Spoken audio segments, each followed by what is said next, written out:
Ladies and gentlemen, welcome back to the analysis of YOLENO TV.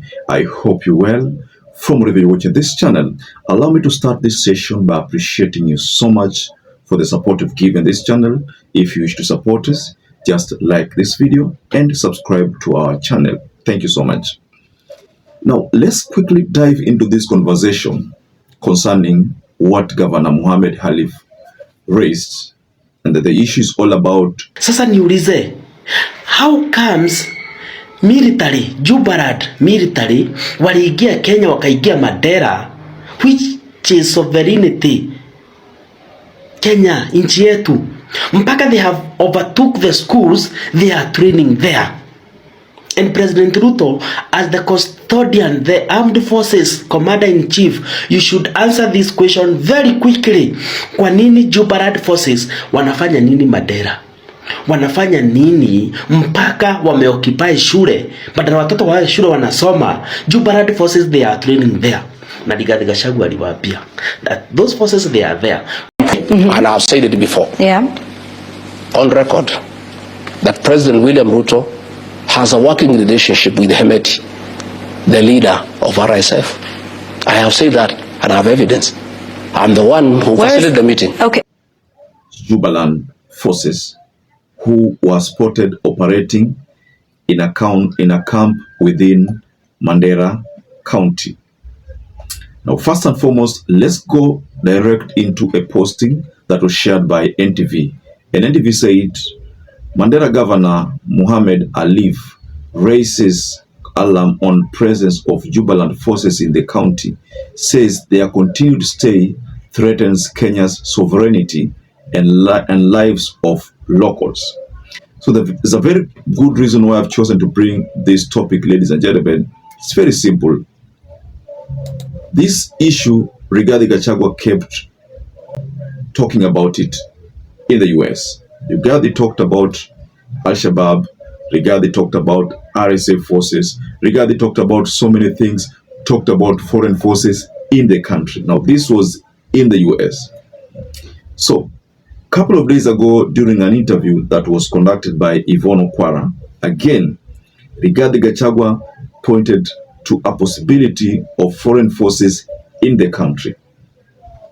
Now, if you look at what the governor is telling us, and then go back to what Rigathi Gachagua said, one would easily say that maybe Rigathi Gachagua has some crucial intel, that maybe Rigathi Gachagua's points were based on certain evidences which he has.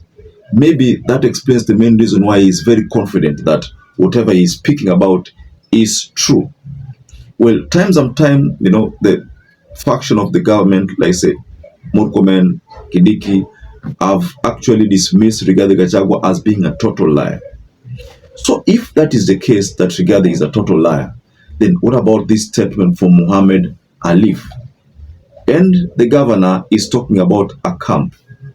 And according to him, he says the forces who are interested in the security operation in Somalia have set a camp in Mandera to carry out the operations from there.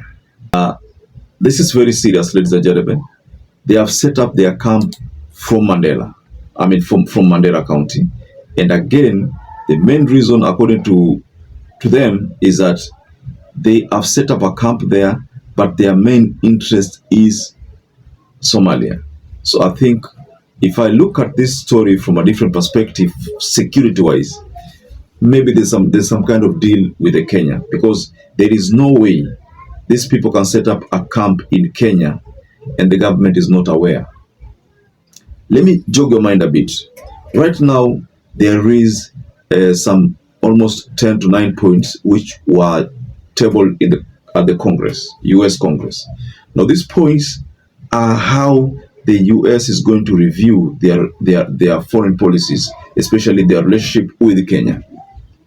If at all the scorecard is not in favor of Kenya, then most likely US is going to make take some drastic steps in try to revise the relationship. Some policies will have to be dropped, and most of the policies that are going to be dropped are ones matter security.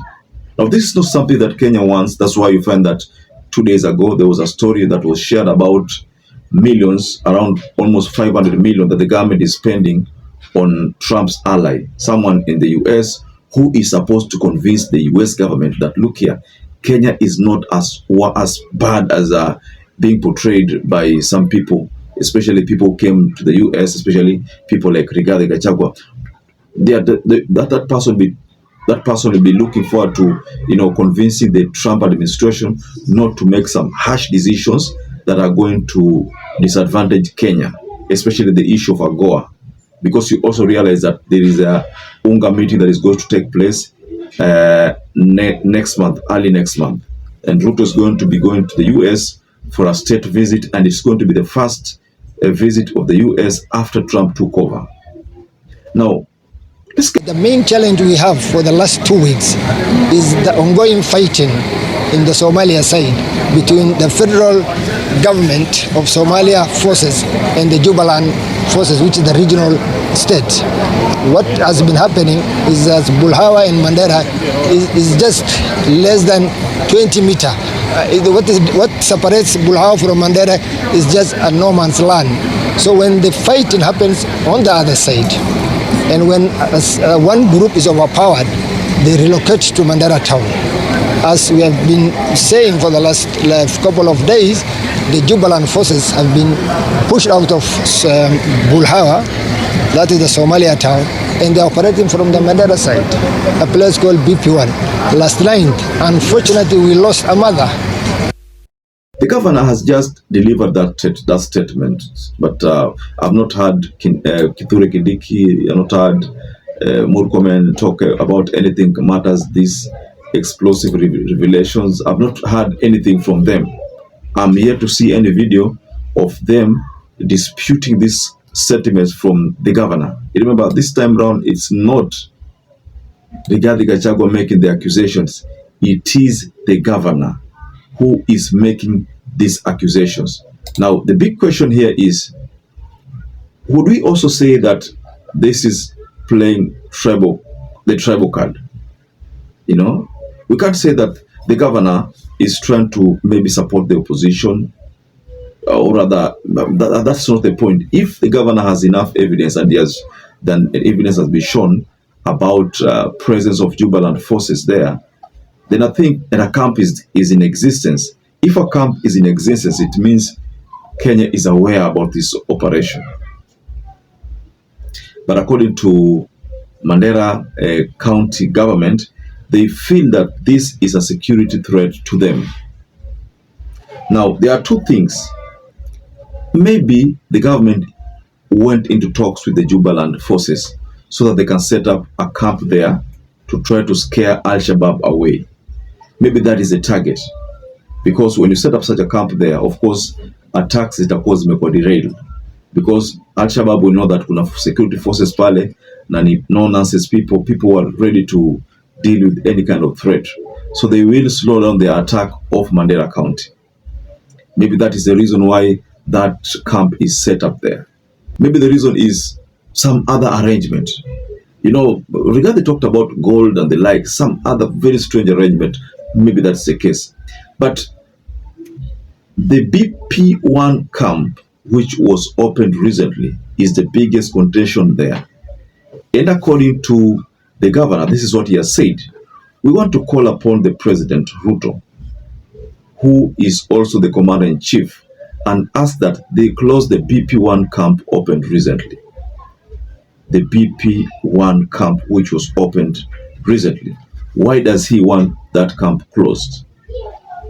Going by the story, ladies and gentlemen, I think the reason why the governor has issued ultimatum to Ruto over that fact is because that camp is the one that has been, facilitating these people. And it says, and he went further to say, we cannot allow a situation where our children's education is compromised and our people live in fear.